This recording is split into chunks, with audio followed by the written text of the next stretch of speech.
Movie के start में हम थेल्मा नाम की एक पोनी को देखते हैं जिसको सिंगिंग का बहुत शौक था। यहाँ तक कि उसने अपने दो दोस्तों के साथ मिलकर एक बैंड भी बना लिया था और वो यही चाहती थी कि सिंगिंग कंपटीशन में पार्ट लेकर फर्स्ट पोजीशन हासिल करे। इसी चक्कर में थेल्मा अपने दोनों दोस्तों के साथ मिलकर डेली प्रैक्टिस किया करती थी कि किसी तरीके से उनका बैंड बहुत फेमस हो जाए। एक दिन ये लोग प्रैक्टिस करने के बाद जब काम करने के लिए गए तो आपस में बातें कर रहे थे कि ऐसा क्या किया जाए कि इनका बैंड फेमस हो जाए या सिंगिंग कंपटीशन में फर्स्ट आ जाए। अब यही बातें चल रही थी कि फार्म का ओनर अब थेल्मा से कहता है कि वो अपना काम पर फोकस करे। यहाँ काम करते हुए थेल्मा के पास कुछ और फ्रेंड्स आती हैं जो कि थेल्मा का बहुत मजाक उड़ाया करती थी। ये फ्रेंड्स बहुत ज्यादा फेमस थी क्योंकि इनके पास बहुत टैलेंट था। और इसी के साथ हम देखते हैं एक सीन जहाँ पर अब ऑडिशन स्टार्ट हो गई है। पहले यही सारी फ्रेंड्स अपना शो दिखाती हैं और हर कोई ऐसे शो को बहुत पसंद करता है, जिसके थेल्मा बहुत ज्यादा नर्वस हो रही थी क्योंकि इससे पहले के बैंड को 10 आउट ऑफ 10 दिए गए थे। अब थेल्मा अपने बैंड के साथ जब स्टेज पर जाती है तो इससे पहले कि वो अपना गाना स्टार्ट करती अभी उसने अपना नाम ही बताया था कि जजेस उसे कहती है कि तुम यहाँ से चली जाओ, जिस पर थेल्मा बहुत उदास होती है और कहती है कि ये बहुत अनफेयर है, अभी तो मैंने अपना टैलेंट दिखाया नहीं तो आप मुझे जाने को क्यों कह रहे हैं। जजेस थेल्मा को बताते हैं कि उनको एक स्टाइलिश सिंगर की जरूरत है, ना कि एक सिंपल अगली पोनी की, जिस पर थेल्मा को बहुत गुस्सा आता है। पर इससे पहले कि वो जजेस को कुछ कहती यहाँ पर उसका पाँव फिसलता है और वो ड्रम्स के साथ नीचे गिर जाती है, जिसकी वजह से जजेस के साथ साथ वहाँ बैठे सब लोग उस पर हंसने लगते हैं। इसके बाद तो थेल्मा यहाँ से उदास होकर चली जाती है। इस सब के बाद थेल्मा उदास होकर एक रेस्टोरेंट में जाकर बैठ जाती है और अपने फोन पर अपनी ही ऑडिशन की क्लिप देख रही थी जो कि बहुत ज्यादा वायरल हो चुकी थी और हर कोई थेल्मा का बहुत मजाक उड़ा रहा था। अब इस सब से वो बेचारी और दुखी होती है। इतनी देर में उसका फ्रेंड ऑटिस आता है और थेल्मा को बताता है कि वो एक गेम बना रहा है जहाँ पर उसने सब लोगों को एक कैरेक्टर दिया है। अब इस गेम में एक यूनिकॉर्न भी था जो थेल्मा देखकर कहती है कि मैं बनना चाहती हूँ, जिस पर ऑटिस उसे बताता है कि हर कोई यूनिकॉर्न बनना चाहता है पर यूनिकॉर्न जैसा कोई भी नहीं। थेल्मा बहुत ज्यादा उदास थी। वो ऑटिस से कहती है कि कोई भी उसको फेमस नहीं होने देगा क्योंकि वो बिल्कुल प्यारी नहीं और हर कोई उसे बस एक अजीब सी पोनी समझता है, जिस पर ऑटिस उसे कहता है कि ऐसा कुछ भी नहीं, वो जैसी है बिल्कुल परफेक्ट है। पर थेल्मा फिर भी बहुत उदास थी, जिसके बाद वो अपने घर चली जाती है। सुबह जब सोकर उठती है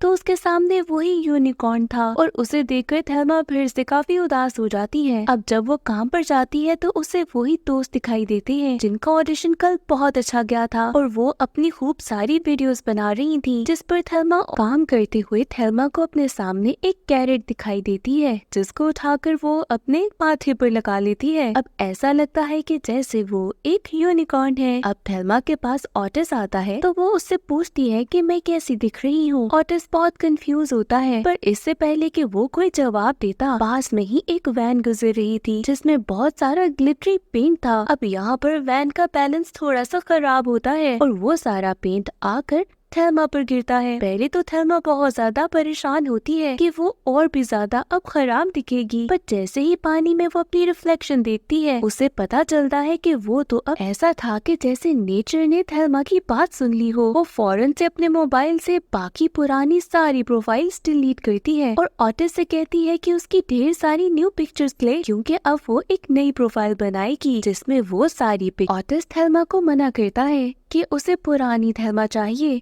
पर थेल्मा उसकी कोई बात नहीं सुनती और इसी तरह से ऑटिस को अपना फोन पकड़ाती है कि मेरी ढेर सारी पिक्चर्स ले लो। अब पास में ही एक वैन गुजर रही थी जिसमें बहुत सारे बच्चे भी थे। एक बच्चा थेल्मा को देखकर बहुत एक्साइटेड होता है और वहाँ पर ही वो वैन रुक जाती है क्योंकि सबको लगता है कि यहाँ पर एक यूनिकॉर्न है। ये सब थेल्मा से पूछते हैं कि क्या वो कोई एक्ट कर सकती है, तो थेल्मा ये चांस जाने नहीं देती। वो सबको बताती है कि उसे सिंगिंग आती है। हर कोई थेल्मा से गाना गाने का कहता है, जिसके बाद थेल्मा एक्साइटेड होकर ऑटिस से कहती है कि वो अपने इंस्ट्रूमेंट्स लेकर आए, जिसके बाद ऑटिस भी फौरन उसकी बात मान लेता है और अब वो गाना गाती है जो सबको बहुत पसंद आता है। थेल्मा के गाना गाने के बाद हर कोई उसको बहुत प्रेज करता है और उसकी तो वीडियोस भी बन रही थी। यहाँ पर कोई उससे पूछता है कि क्या वो सच की एक यूनिकॉर्न है, जिस पर थेल्मा कह देती है कि हाँ मैं एक रियल यूनिकॉर्न। थेल्मा की सिंगिंग वीडियोस बहुत वायरल हो रही थी। पूरी दुनिया में अब थेल्मा का ही चर्चा था। कि एक सिंगिंग यूनिकॉर्न है। यहाँ इसके बाद अब ऑटिस थेल्मा से कहता है कि अब तो तुम वायरल हो गई हो, तो अब तुम्हें वापस थेल्मा बन जाना चाहिए। पर थेल्मा उसकी कोई बात नहीं सुनती, क्योंकि वो तो अपने फेमस होने पर ही बहुत ज्यादा खुश थी। दूसरी तरफ हम एक वेल को देखते हैं जिसका नाम लेनी था, जो कि एक बहुत फेमस सिंगर थी। वो अपने मैनेजर से कहती है कि मेरी सिंगिंग अब कुछ खास फेमस नहीं रही, यहाँ पर लोग मुझे पसंद नहीं कर रहे। जिस पर उसका मैनेजर कहता है कि तुम्हारा वक्त शायद अब खत्म होने वाला है। इस बात को सुनकर लेनी को बहुत गुस्सा आता है और वो गुस्से से वहाँ से चली जाती है। एक रात ऑटिस और थेल्मा खेल रहे थे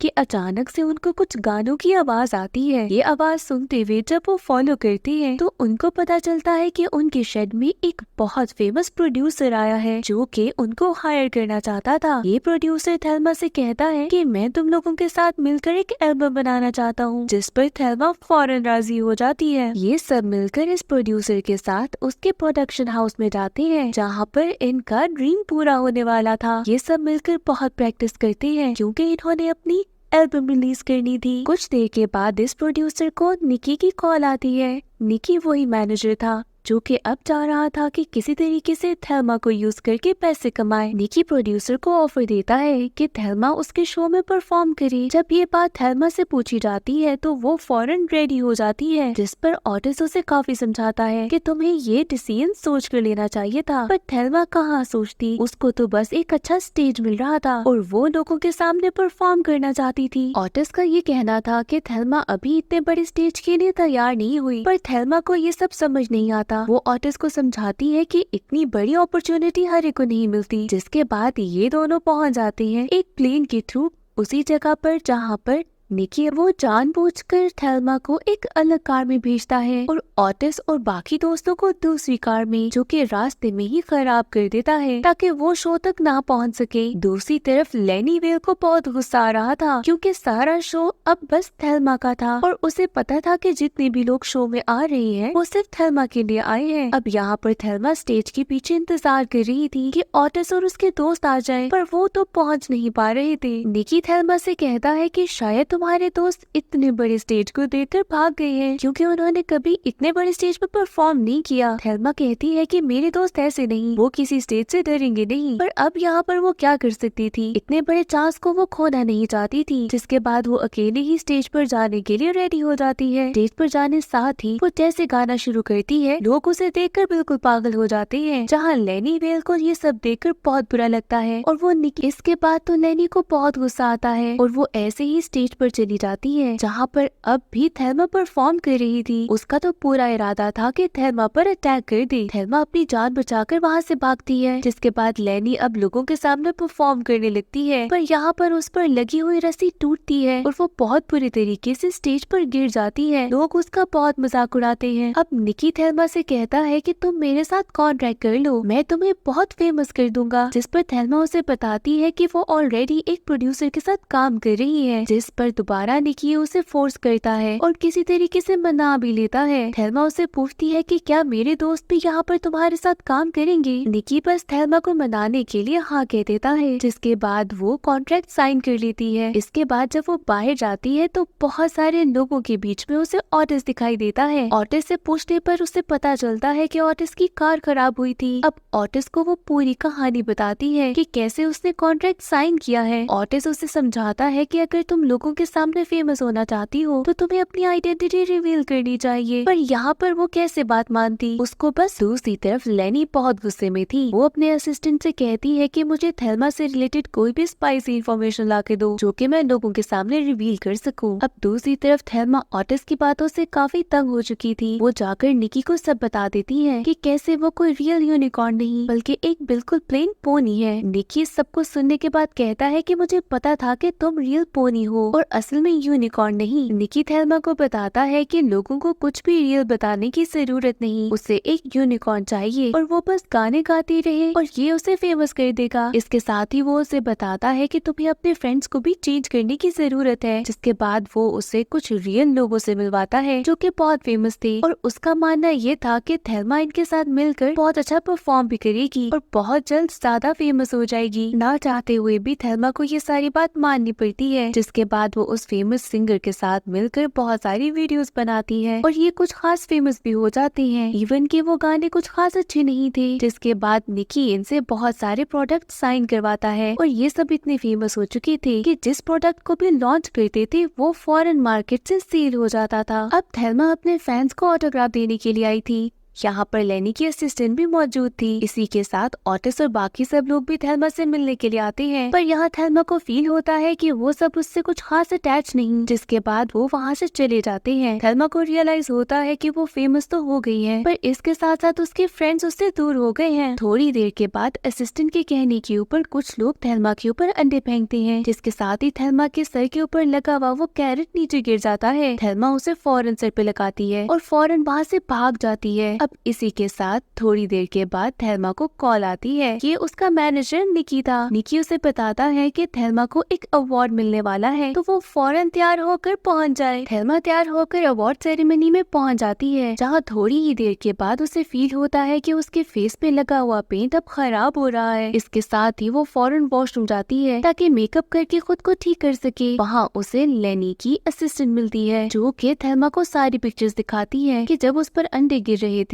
और उसके सर से वो कैरेट उतर गई थी, तो वो सारी पिक्चर्स इस असिस्टेंट के पास है, यानी कि वो थेल्मा को ब्लैकमेल कर रही थी। इसके साथ ही वो बहुत सारा पानी थेल्मा पर फेंक देती है, जिससे उसके ऊपर लगा हुआ पेंट गिर जाता। थेल्मा असिस्टेंट से कहती है कि मैं यहाँ से चली जाऊंगी, मेरी कोई भी पिक्चर तुम पोस्ट ना करना, ऐसे मेरे फैंस बहुत ज्यादा हर्ट होंगे। जिस पर असिस्टेंट मान जाती है कि अगर तुम यहाँ से चली जाओ तो मैं ऐसा कुछ नहीं करूंगी। जिसके बाद थेल्मा उदास होकर खामोशी से वहाँ से चली जाती है। दूसरी तरफ अवार्ड सेरेमनी स्टार्ट हो गई थी और अब बारी थी थेल्मा को अवार्ड देने की, जिसके ऊपर वो आती नहीं है। निकी भी बहुत परेशान होता है, वो हर जगह थेल्मा को ढूंढ। अब थेल्मा को रियलाइज हो गया था कि जो ऑटिस ने उसे कहा था वो बिल्कुल ठीक था। जिसके बाद वो फौरन ऑटिस के पास जाती है और उसे सॉरी कहती है कि फेमस होने के चक्कर में उसने अपने दोस्तों को खो दिया है। अब ऑटिस उसको समझाता है कि अब भी हमारे पास टाइम है, हम तुम्हारे रियल रूप को सबके सामने ले आएंगे। जिसके बाद ये एक शो में जाने के लिए रेडी हो जाते हैं। ये शो भी निकी ने ही रखा था। दूसरी तरफ लेनी की असिस्टेंट को जैसे पता चलता है कि ये सब वहाँ पर पहुँच रहे हैं, वो कोशिश करती है कि थेल्मा की उस पिक्चर को पोस्ट कर दे, पर इससे पहले कि वो पिक्चर पोस्ट करती उसका फोन ऑफ हो जाता है। असिस्टेंट बहुत कोशिश करती है कि किसी तरीके से थेल्मा, ऑटिस और बाकी सब लोगों को पकड़ सके, पर ये सब लोग उनके रीच में नहीं थे और इसी तरह से ये सब लोग स्टेज की तरफ भागते हैं। अब ऑटिस स्टेज पर पहुंचता है और वो देख रहा था कि थेल्मा किधर है। थोड़ी ही देर के बाद थेल्मा स्टेज पर आती है, पर वो एक पोनी के रूप में नहीं थी, बल्कि दोबारा से यूनिकॉर्न बनकर आई थी। यहाँ पर वो स्टेज के ऊपर सबको सामने बताती है कि मैं रियल में ऐसी नहीं हूँ और अपनी स्टोरी सबको बताने लगती है। जिसके साथ ही वो अपना फेस के ऊपर से सारा पेंट उतारती है और सबको बताती है कि वो एक बिल्कुल प्लेन पोनी है। थेल्मा सब फैंस को कहती है कि मुझे आप सब लोगों से इतना प्यार मिला कि अपनी सच आइडेंटिटी किसी के सामने लाते हुए भी मुझे बुरा लग रहा था कि कहीं मुझे कोई रिजेक्ट ना कर दे। इसके साथ ही वो सबको बताती है कि मुझे सिंगिंग का बहुत शौक था और मैंने बचपन से एक सॉन्ग लिखा था जो कि कभी कंप्लीट ना हो सका। पूरे ऑडिटोरियम में बहुत खामोशी थी और कोई भी कुछ नहीं कहता। थेल्मा जैसे ही गाना गाने लगती है, सब लोग उसे एंजॉय करने लगते हैं। थेल्मा को अब भी सब वैसा ही प्यार दे रहे थे जैसा कि उसे यूनिकॉर्न बनकर मिल रहा था। जिसके बाद थेल्मा को बहुत अच्छा लगता है। अब इसके बाद हम देखते हैं कि थेल्मा और ऑटिस दोबारा अपने फार्म पे पहुंच गई हैं, जहाँ पर वो सब दोस्त जो पहले थेल्मा का मजाक उड़ाते थे अब उसके साथ दोस्ती करके बैठ गए हैं और उसके साथ पिक्चर्स भी ले रहे हैं। यहाँ पर हम देखते हैं कि पास में से ही एक ट्रक गुजरता है, जिस पर अब व्हाइट कलर का ग्लिटर जा रहा था और जैसे ही ये ट्रक उलटता है, सारा व्हाइट ग्लिटर अब ऑटिस के ऊपर आता है और वो बिल्कुल एक हॉर्स की तरह बन जाता है, जिस पर थेल्मा और ऑटिस दोनों बहुत हंसते हैं और इसी के साथ मूवी एंड हो जाती है।